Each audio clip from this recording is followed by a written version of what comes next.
Ladies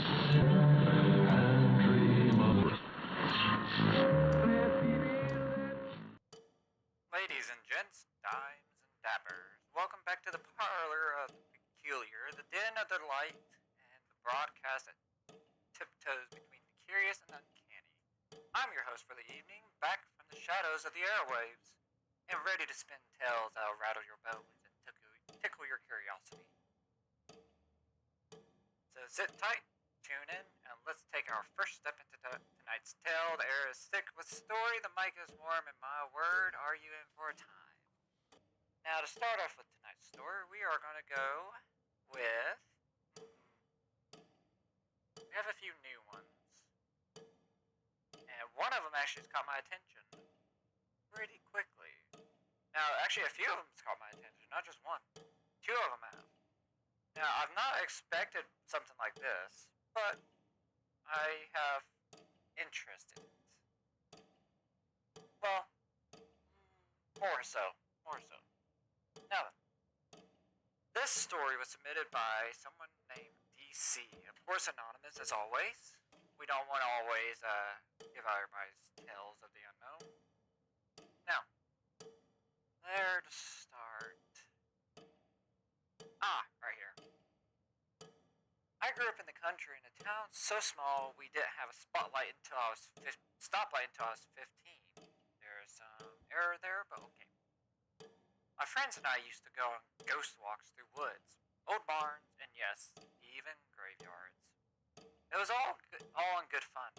I never saw anything that made me question the world until I visited Willow's Rest Cemetery. And what happened to me there, I still don't fully understand. It was October 30th, Devil's Night, we called it. My friends and I were 19, back home from college from the weekend. Bored, tipsy, full of that old teenage invincibility. That's when Ellie brought it up. You remember Willow's Rest? He asked. The name hit me like cold water. Of course I remembered. It was an old cemetery, half forgotten, hidden past an overgrown trail just off Route 6. It hadn't been used in decades. Some headstones dated back to the 1800s. It was fenced off by the gate, but the gate was broken. The story went that Civil War widow was buried there. Wait, okay. Again, more typos. Is it typos? Yeah.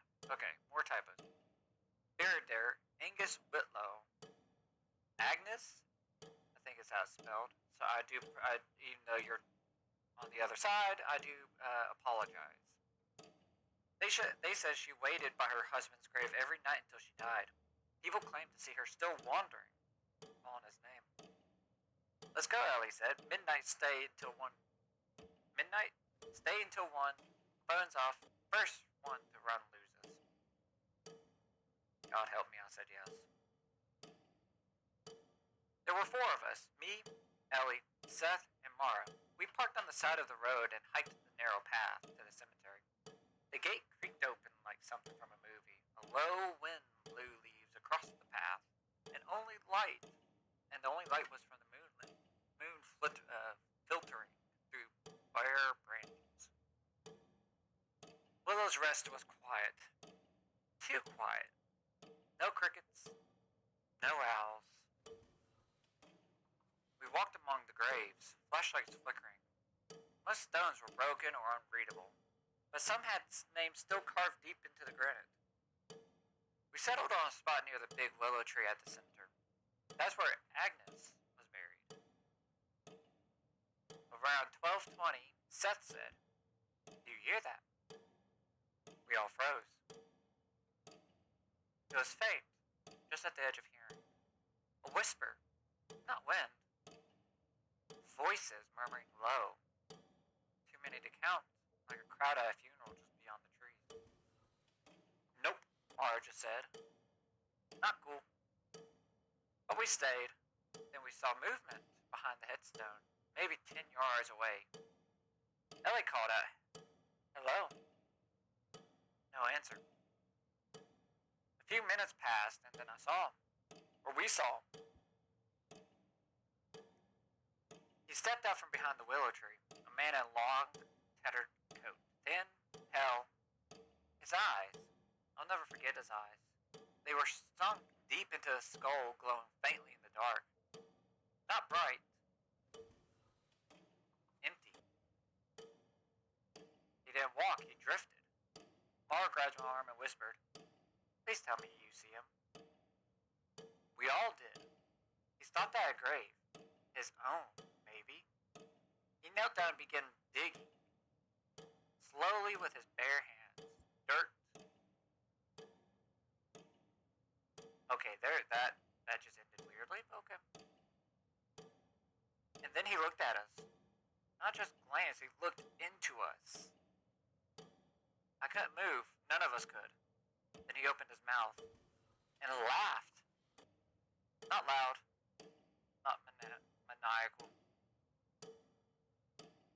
It was a dry, wheezing laugh, like someone choking on dust. Like he was remembering a joke from a life long ago. Ellie dropped his flashlight. That broke the trance. We ran. The gate was farther than I remember. The headstones felt like they were closing in. I swear I saw shadows reaching, grabbing for us. I was last in the group. I heard footsteps behind me. Matching mine exactly. But when I stopped, they didn't. They kept going. Right up beside me, a hand brushed my back. I just screamed and sprinted until I hit the road. We swore never to talk about it, but the dreams came anyway.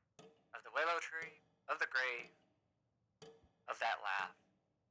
Ellie moved out of state. Seth never went camping again. Mara started sleeping with her lights on. As for me, a week later I went back in the daytime just to prove I imagined it. When I got there, I saw something that made my blood run cold. A new grave. A fresh one. No headstone. Just a wooden cross with my name carved into it. The dirt was freshly turned. No one else in town had reported any new burials. No one even knew this place was still accessible. I haven't been back since. Now that kind of gave me a little bit of chills because graveyards are one of those few places that you come real close to reaching the other side. But just like all stories, there is some truth and then there's some exaggerations. And what this story seems a bit of both, because it could have been just some over exaggeration on some parts, especially some more of the laugh. But because who knows, that could have been a stray wandering the graveyard, or a trickster of sorts, which kids these days, who knows. Anyways, let's get on to the next one. This is another one that's caught my attention that I actually quite found it fascinating. It's about a cruise ship. Now, I don't know, I've never heard this ship's name, but also it has been, a long time since I've been on a ship anyways. I don't remember the last time I've been on one. I just know it's been quite a long time. Anyways, let's start with the story. Let me start by saying, I don't care if you believe me. I just need this story out there because something horrible happened on that ship, and I'm not convinced it's over. If this reaches even one person, it's about to be the book with in the solstice. I can stop it from happening again. Because that ship, it's haunted. Now that's an interesting way to start. Stopping it makes me question that. Okay, we'll see where this takes us. I worked on the MV Solstice for 4 contracts, which is over 2 years. The ship ran 10-day Caribbean cruises departing from Miami. It visits places like St. Thomas, Barbados, and Cozumel. Again, I do apologize for anybody that lives in these places. I do not know how to pronounce some of them. It was a beautiful, grand atriums. There we go, atriums. Marble floors, all-you-can-eat buffets, and luxury cabins. But the crew knew about a place we weren't supposed to talk about. Deck 7. Now you might be saying, every cruise ship has a Deck 7. Sure, publicly. But on the Solstice, Deck 7 didn't line up. Passengers could go from Deck 6 to Deck 8. With no issue. Elevators just skipped it. Even the maintenance schematics didn't show anything unusual. But every now and then, maybe once or twice a month, someone would go missing. My fourth contract, I was working guest service. We got a call from room 7210. The woman on the line sounded panicked. She kept saying, my husband went out to get ice and never came back. Security checked the cameras. He was seen walking into the ice room just down the hall from their starter room. Is that what it is? Starter room? Then gone. Never came out. No one else went in. It was as if he just vanished into that tiny room. We searched the entire deck. Nothing. No trace of him. His keycard was still active. Last recorded swiped deck 7 stairway access. Except, no such access point exists for guests. We filled it under a medical emergency and offloaded the wife at the next port. But that night, crew whisper started again about deck 7. Out of curiosity and against orders, I started digging. I learned from an older engineer that there was a maintenance corridor accessible from behind a locked door near the aft stairway. I do apologize again. That type of way of speak does not comprehend. I cannot comprehend half the times. I will probably pronounce certain parts wrong like that. So one night, I waited until my shift ended at 2 a.m. Okay, first off, why is your shift ending at 2 a.m.? And I didn't know that ships had a shift, or a cruise that had shifts like that. Maybe I'm wrong. Again, I've never been on a cruise, though. I've been on ships, not a cruise ship, though. And I used my master key card to check it out. The door opened to a narrow passage. No lights. Cold. I mean, icebox cold. Even though we were in the Caribbean, and there was a staircase, unmarked, leading down. Against every instinct I had, I descended. Deck 7 wasn't empty. Like stepping into a version of the ship from another world. The carpet was waterlogged, lights flickered with a sickly yellow hue. Doors lined both sides, starter rooms it seemed. But every single one was numbered 7 to 10. All of them. I walked past maybe 15 before stopping. And that's when I heard it. Crying.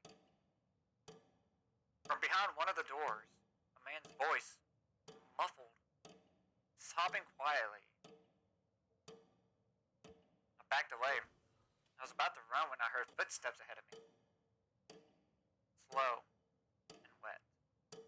Coming around the corner was a crew member in a soaked uniform, face bloated and pale. His mouth hung open like he was screaming, but no sound came out. He turned to me and ran. I sprinted back to the stairs, slamming into the maintenance door and locking it behind me. I was shaking so hard I couldn't breathe. That thing, whatever it was, wasn't human anymore. I reported it to my supervisor. She didn't react, just stared at me and said, "Don't ever talk about Deck 7 again." Later I learned from another crew member that over 11 people had vanished aboard the Solstice in the past 5 years. All logged as overboard or medical events. But we knew it went down to Deck 7. I left the ship after that contract. But 6 months later, I saw something on the news. Mysterious death aboard luxurious cruise ship. Body found in non-existent cabin 7 to 10. They found a man's body in sealed storage area. No access, no explanation. His name? John R. Myers. The man who went missing during my shift. He was curled in a fetal position, hands over his ears, face twisted in horror, like he's been listening to something for a very, very long time. And that was that's pretty creepy. On its own, it was creepy, and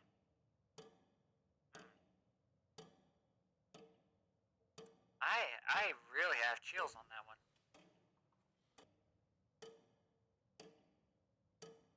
Yeah, that's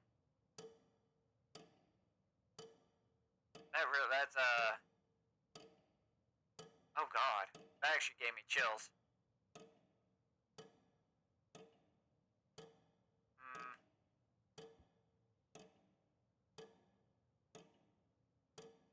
I honestly don't know what to say on that. I'm actually stumped by that. That's for one, even though I love the ocean, I am petrified of what's underneath, and I don't. The fact is that there is possibilities, and I think there's actually real things like that where there's rooms or like floors or cabins or decks or stuff like that, just in buildings, ships, just locations around the world that has unique non-numbered locations. And you guys may have seen it in these skyscrapers before, but still they're creepy. Now, on to the last one for tonight. This one is a little too close to home for me. Well, in a sense, you'll understand why. But this one kind of creeps me out because I could see this happen. Now, all three of these have been anonymous, so again, I can't really say the names. But we'll get right into it. But they did leave a title, and this is why I'm going to say it's a little close to home. The Cat Under the Floorboards. This is how it starts. I never liked cats. Something about their eyes. Always watching, always knowing something you don't.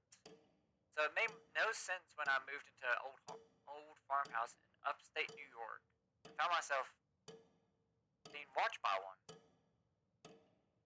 Even though there wasn't a cat in sight. It was a foreclosure, practically abandoned, built in the 1890s. It sat on 5 wooded acres. Ooh, that's large, that's nice. Dirt driveway, rotting barn out back. The sort of place people had said that had character. There's that word again. Character. Personality. Again, whenever people use that, do not take it. As a warning from me to you. Do not take it. If someone says this place has character, do not take it. I don't know how many times. Okay, I'm not going to be on a tangent. I'll just rant if I keep going.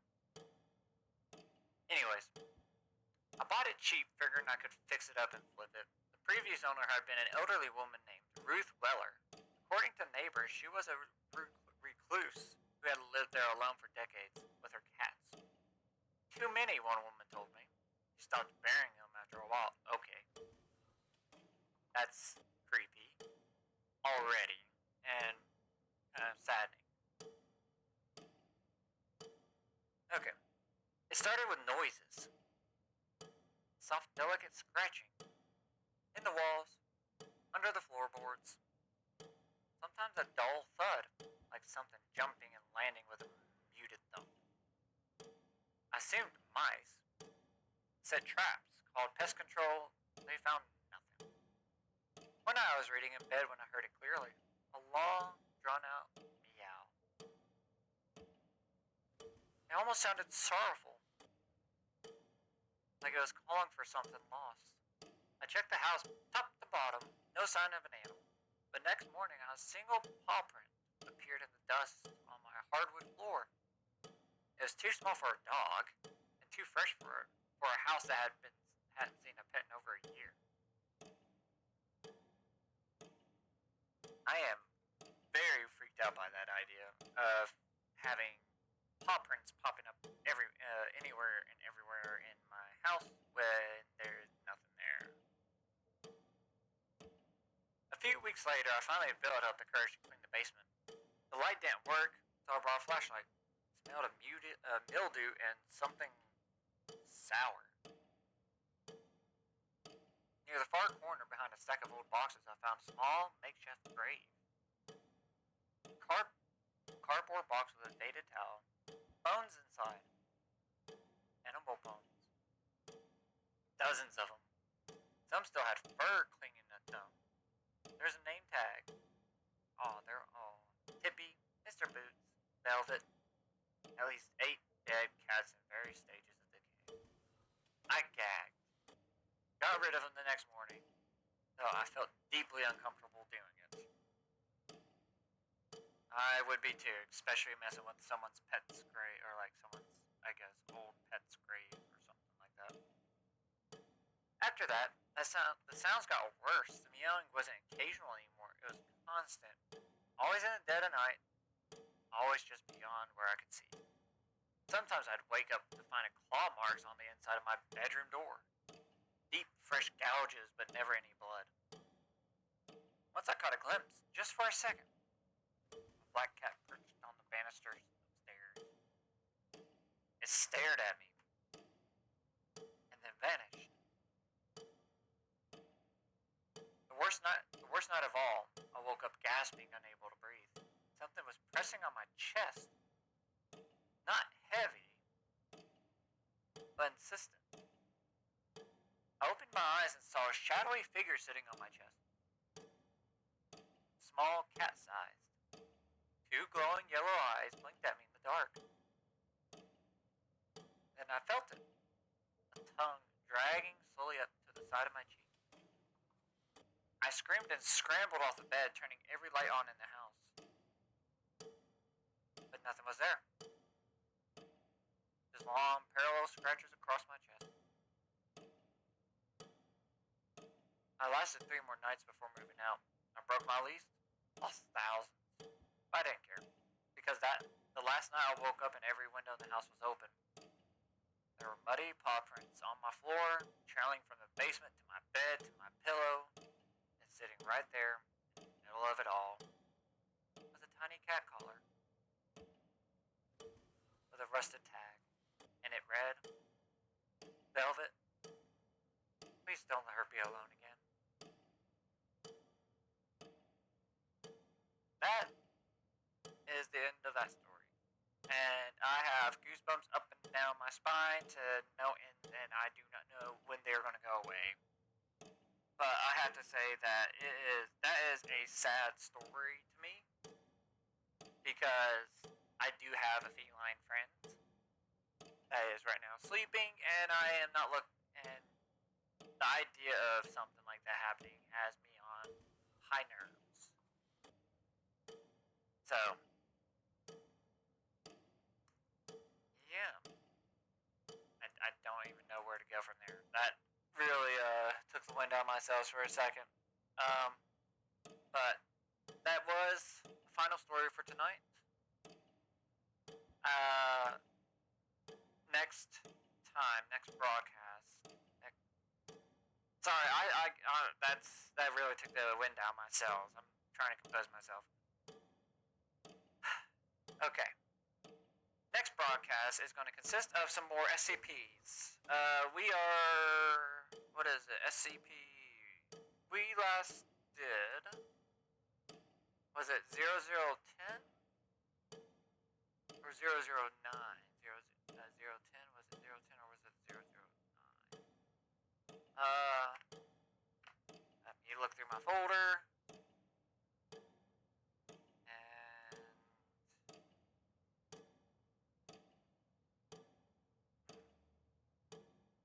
I think it was 009.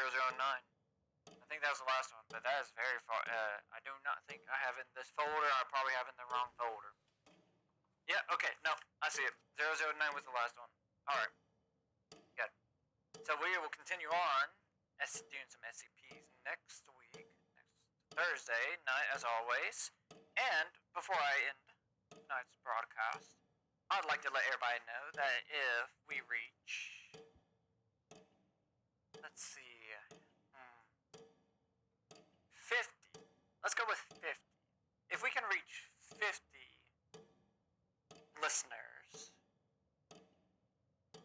extend the broadcast to an hour, which will probably give us, or give everybody in the studio, a chance to get more stories in, and we might have something different to talk about once in a while too. But that's if we can reach that 50 mark. Well, that's about it. Well, now,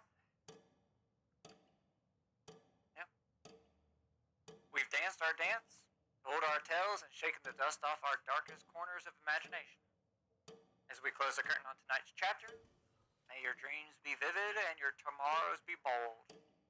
I've been your humble guide and humble host through the fog, and I'll be right here next time, same signal, waiting for the curious, the brave, and the beautifully bizarre. Until then, good night, you dazzling stars. Today, just discovered. Be able to say goodbye.